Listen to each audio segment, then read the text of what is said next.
লবন্তে ব্রহ্ম।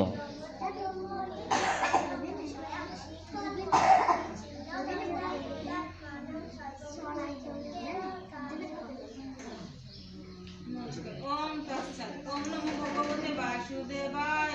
श्रीमद्भगवद्गीता पंचम अध्याय कर्म संन्यासी 25 नंबर श्लोक श्री भगवान वाच लभन्ते ब्रह्म निर्वाणं साक्षी निकल्मषा दधाय तत्मानो सर्वभूत हितेर ताशल अर्थ श्री भगवान बोलें যে সকল ঋষিগণ নিষ্পাপ সংশয় শূন্য সংযত চিত্ত এবং সকল জীবের কল্যাণে রত তারা ব্রহ্ম নির্বাণ লাভ করে।